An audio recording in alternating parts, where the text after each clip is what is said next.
Hey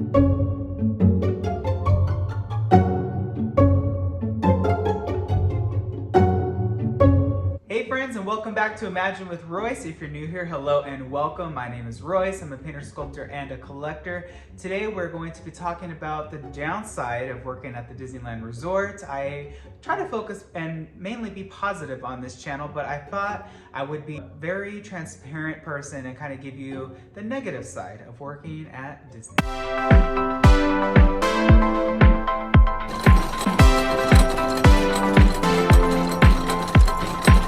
First and foremost, a lot of these memories I have are kind of my first few years working at the company when I worked in the parks. You know, guests first and foremost are going to be my number one complaint. And I'm not saying that they were all horrible, because that's definitely not the case, but when you work in attractions, so for instance, I was a Jungle Cruise skipper, I can't always be at the jungle. So if you're walking down Main Street and you see those trusty people in red that work the parade, that do guest control, that do this with the light, well, those positions are extremely stressful, because we're only doing our job. We're only telling guests to go this way because our leads and managers want to help direct traffic, and they tell us stand here and point that way, and a lot of times guests don't listen.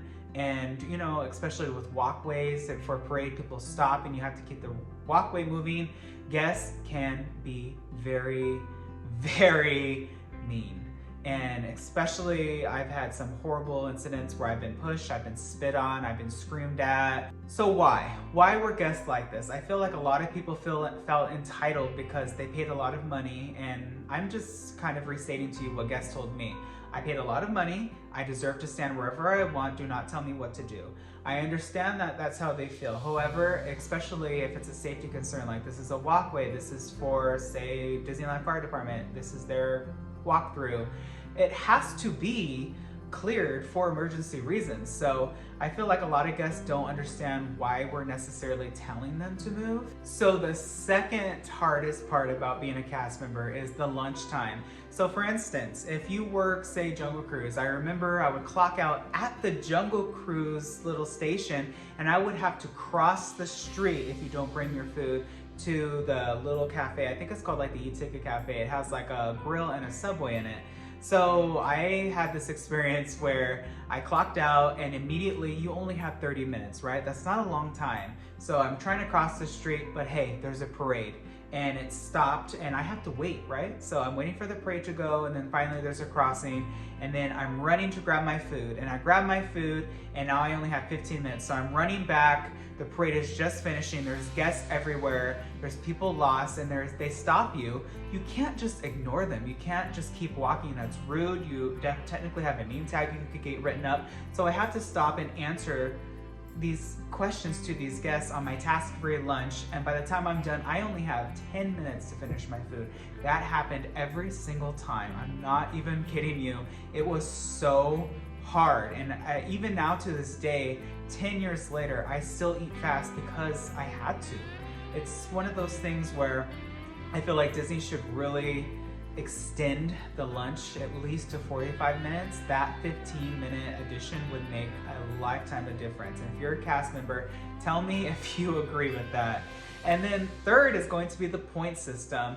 I actually was a pretty good cast member, if I don't say so myself, when I worked at the park. So I never really had this issue, but I know a lot of people have gotten fired, written up, demoted based off of point systems. Back when I worked at the Disneyland Resort Parks as an attractions host, there was, I think you could only get 36 points in a year, 9 a month, something like that. And if you do over that, you get written up, you can't transfer, you can't do this and that.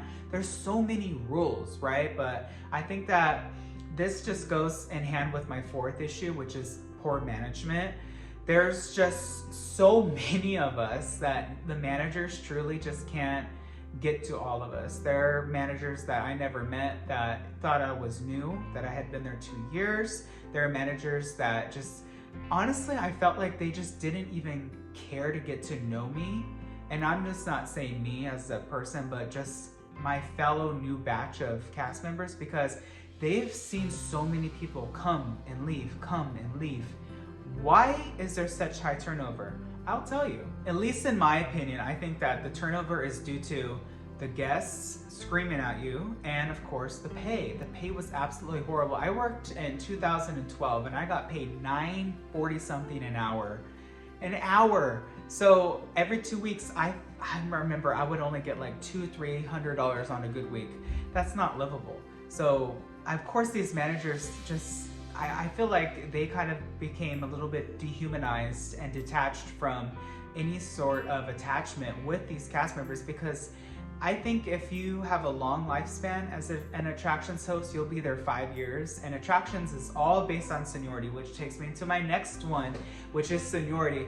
You know, it's good if you've worked there 5, 10, 15, 20, 30 years like some of those people. But if you haven't, you get the most horrible hours, you get the worst shifts. Another big one that, you know, I don't have Facebook anymore, but I noticed when I became a cast member, a lot of people came out of the woodworks and was like, hey, I would say, hey, good, what's going on with you? Oh, we need a Disney day. And I'm just like, of course that's why you're messaging me, right? You want free tickets into the park. So you will find, if you become a Disney cast member, or if you are, you know this to be true, that people will, I don't know, people just aren't shy, right? To just straight up ask you, hey, can I get in? Please, free tickets. And I understand it's expensive, but that's just kind of one of the downsides, is you could feel kind of used. Next is going to be the costumes. Now, none of these costumes at the Disneyland Resort are flattering on us soul. I think that these costumes are designed to make us uncomfortable. I remember I would always be 10 sizes too big up on the shirt, and then I'd be 3 sizes smaller in the pants. It would be so confusing. I actually really liked my Jungle Cruise costume. I was actually pretty comfy. So here's a memory about the costumes. When I worked on the steam trains, I remember you had to wear a tie. And I did not like wearing ties, and the shirts there, the white shirts, were so uncomfortable that it would be almost cutting off my circulation. I remember unbuttoning my shirt when I would clock out, and I would have rings around my neck because they were so tight. And I remember going to the lead at the steam trains and saying, hey, I can't breathe. Can you please let me unbutton this? It's pretty hot out too. And they said, if you do that, then I'm gonna have to write you up for not being show ready.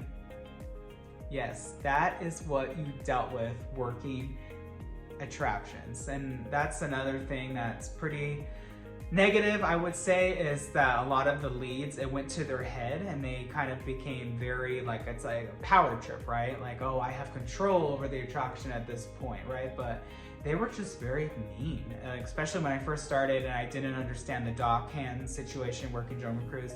The leads would be so mean and so impatient. Some of the older cast members would scream at you if you made them, you know, like late, or they had to take another trip around the jungle. So I think patience is a huge thing that could be learned. And I know when I was there about 2 years and I saw the new batches coming in, I always said to myself, I'm not going to do what was done to me. I'm going to actually take time to explain to them. That way they know. And I feel like if you share kindness, it keeps going, right? But that's kind of like my negative side of working at Disney. You know, it's not always nice. You know, I think that a lot of people think that once you get at Disney, all your dreams come true and you can climb the corporate ladder, and that's not necessarily the case. It's very difficult to progress in that company, especially if you're an artist, because I remember I would tell my leaders, hey, I want to be an Imagineer, I want to be a painter. And they would say, me too, it's very difficult, good luck.